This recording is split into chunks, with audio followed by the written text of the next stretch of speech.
भक्ति दान गुरु दीजियो देवन। हम संविधान को तोड़ के, अब पहले ये क्लियर करते हैं कि वो, उसके बाद ये उदाहरण आपको देंगे। अब 58 आपने सुन लिया आयत। अब जिंदा महात्मा परमात्मा मिले थे कबीर जी उनको आकर के, तो ये कुरान शरीफ का ज्ञान देने वाला कह रहा कि ए पैगंबर, ए मोहम्मद हजरत, उस जिंदा जो तुझे जिंदा रूप में परमात्मा आए थे, जिंदा महात्मा की वेशभूषा में, जिंदा पर भरोसा रखो जो कभी मरने वाला नहीं है, और तारीफ के साथ उसकी पाकी यानी पवित्रता बयान करते रहो, और अपने बंदों के गुनाहों यानी पापों से वह काफ़ी खबरदार है। अब इन्होंने यहाँ इस 58 में ये खबीरा शब्द है, खबीरा कहो चाहे खबीरन कहो कबीर कहो, ये शब्द इसका अर्थ वो कबीर साहिब की तरफ ही है। बोलने में ही अंतर हो जाता है, जैसे हम कुछ अपने लैंग्वेज के आधार पर, तो इन्होंने काफ़ी खबीरा का अर्थ काफ़ी कर दिया, काफ़ी खबरदार। वह अपने बंदों के गुनाहों से वो कबीर नामक परमात्मा खबरदार है। आगे देखो 59 में कमाल कर दिया, जिसने आसमानों और ज़मीन और जो कुछ उनके बीच में है सबको 6 दिन में पैदा किया, फिर तख्त पर जा विराजा, वह अल्लाह बड़ा, वह अल्लाह बड़ा। यहाँ कबीर का अर्थ इन्होंने बड़ा कर दिया। हम कह दें वो अल्लाह कबीर रहमान है, जो तो उसकी खबर किसी बाखबर इल्म वाले से पूछ देखो। ओह,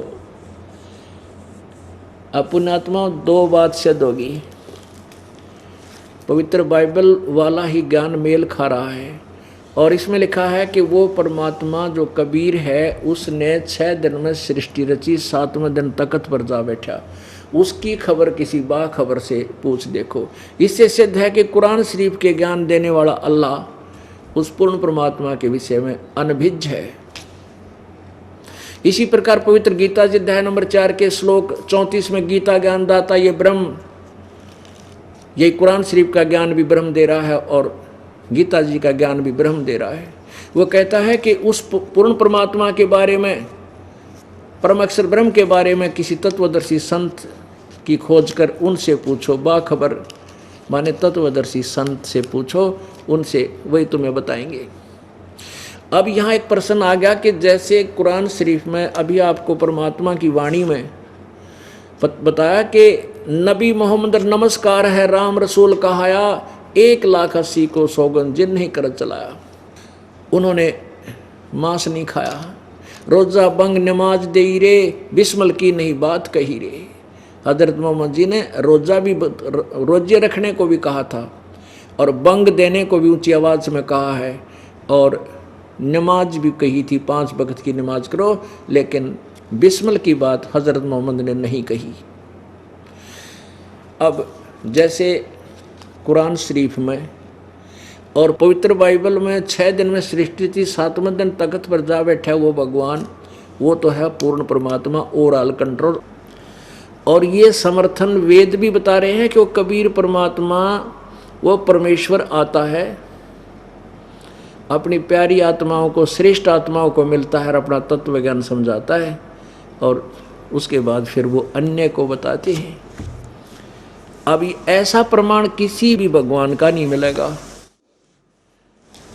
वो परमात्मा स्वयं चलकर आता है, जन्म नहीं लेता किसी से। अन्य तो जैसे अवतार राम और कृष्ण विष्णु जी के अवतार हैं, ये तो जन्म लिया माँ से, वो कभी वो सहशरीर आता, सहशरीर जाता है, ये उसका पहचान। अब आपको थोड़ा सा हिंट देंगे कि वो परमात्मा अपनी प्यारी आत्माओं को आकर मिलता है, अपना तत्व ज्ञान समझाता है। ये देखिएगा ऋग्वेद मंडल 9 और 10। अब 9 मंडल को देखेंगे, ये कहाँ से प्रकाशित है। प्रकाशक है सार्वदेशी कार्य प्रतिनिधि सभा, महर्षि सिद्धांत भवन, रामलीला मैदान, नई दिल्ली। ये इन्होंने गलत लिखा है, महर्षि सिद्धांत सरस्वती कृत नहीं, इसके अनुवादकर्ता दांत नहीं है। ये कहाँ से छपा है, मुद्रक है prince offset printers, 1510 Pataudi house, Daryaganj, Nai Delhi. आप देखिए सूक्त नंबर मंडल नंबर 9 सूक्त नंबर 96। कि श्लोक नंबर 20 में और बहुत स्पष्ट किया है। ऋग्वेद मंडल नंबर 9 और सूक्त नंबर 96 में।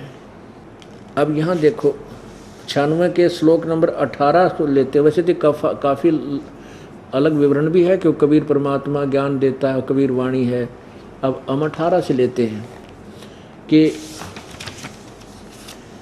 वह सोम यानी अमर परमात्मा, सोम का अर्थ होता अमर परमात्मा, सोम रूप परमात्मा, पालन की इच्छा करता हुआ जो महान परमात्मा तृतीयम धामम, ये देवयान पितरान इन दोनों से पृथक जो तीसरा मुक्ति धाम है उसमें विराजमान है। जो ज्ञान योगी इन्होंने अपनी तरफ से घुसेड़ दिया, इसमें मूल संस्कृत में ज्ञान योगी कहीं नहीं है।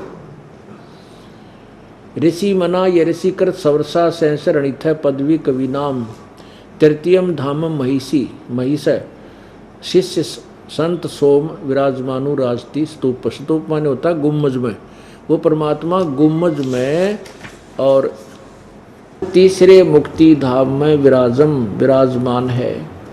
और अनुराजती प्रकाश करने वाला, अनुराजती माने सौ प्रकाशित है। और सतूप माने ये सतूप नहीं सटूप है, सतूप कहो चाहे सटूप कहो। तो सतूप का अर्थ है वो गुम्मज में विराजमान है, उस सफ़ेद गुम्मज में, स्तूप माने गुम्मज में। तो कहने का भाव ये है कि वो आगे देखो इसके 20 श्लोक में ऋग्वेद मंडल नंबर 9 सूक्त नंबर 96 का आपने 18 सुना, ये 19 है।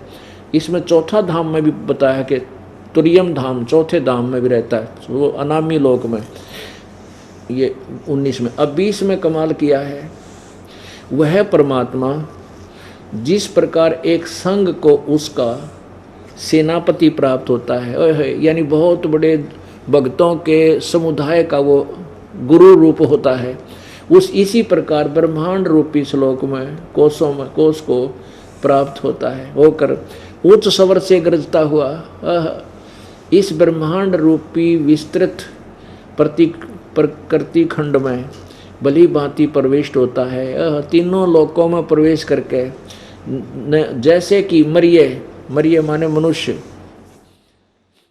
मनुष्य शुभ्र शरीर धारण करता हुआ, यानी परमात्मा अन्य शरीर रूप धारण करके शरीर बनाकर हल्का तेज पुंज का और अत्यंत गतिशील पदार्थ के समान, यानी बिजली की तरह गति से प्राप्ति के लिए गतिशील होता हुआ, धनाना माने भक्ति के धनी लोगों को आकर मिलता है। इसका सीधा सा अर्थ है। ऋग्वेद मंडल नंबर 1 सूक्त नंबर 31 के मंत्र नंबर 17 में स्पष्ट लिखा है कि मनुष्यवत अग्नि, मनुष्य जैसे भगवान। ये देखिए ऋग्वेद मंडल नंबर 1 मंडल, ये दयानंद सरस्वती द्वारा इसका अनुवाद है। प्रकाशक है सार्वदेशिक कार्य प्रतिनिधि सभा 3/5 महर्षि दयानंद भवन रामलाल मैदान नई दिल्ली के। और ये प्रथम मंडल जो है इसका पूरा भाष्य जो है महर्षि दयानंद ने किया है, हिंदी भाष्य। मंडल नंबर 1 सूक्त नंबर 31 के और मंत्र नंबर 17 में आप देखेंगे। मंडल नंबर 1 सूक्त 31 का मंत्र 17, यहाँ देखिएगा मनुष्यवत अग्नि, मनुष्यवद, ये तय बन जाता संधि छेद करने, मनुष्य, ये इन्होंने संधि छेद करके खुद, ये देखो मनुष्यवत माने मनुष्य की तरह, मनुष्य जैसे, अग्नि माने परमेश्वर, अग्नि माने परमेश्वर। यहाँ इन्होंने अपने या बदल दिया सिद्धांत को, क्योंकि ये परमात्मा को साकार नहीं मानना चाहता था ये दयानंद।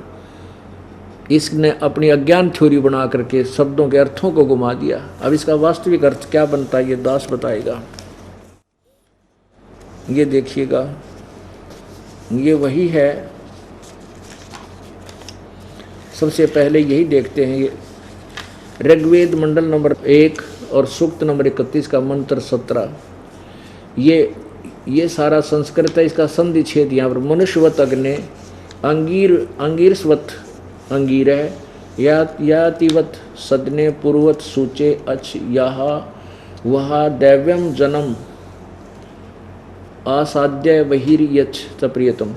हे मनुष्यवत, हे मनुष्य के समान देहधारी अग्नि माने परमेश्वर, जैसे कि आप मनुष्य के समान, मनुष्यवत ये अंगिरशवत यानी अन्य तेजों में शरीर धारण करके मनुष्य के समान तेजों में शरीर के समान देहधारी हो, अलका तेजों में शरीर धारण करके अपने शरीर को अर्थात अपने रूप को सरल करके प्रत्येक युग में अपने पवित्र सदने माने घर अर्थात ऊपर के सतलोक से आते हो। पूर्ववत पहले की तरह, जैसे मनुष्य के समान, जैसे मनुष्य प्रयत्न करके कार्य सिद्धि करता है वैसे ही आप मनुष्य के समान कार्य करते हो।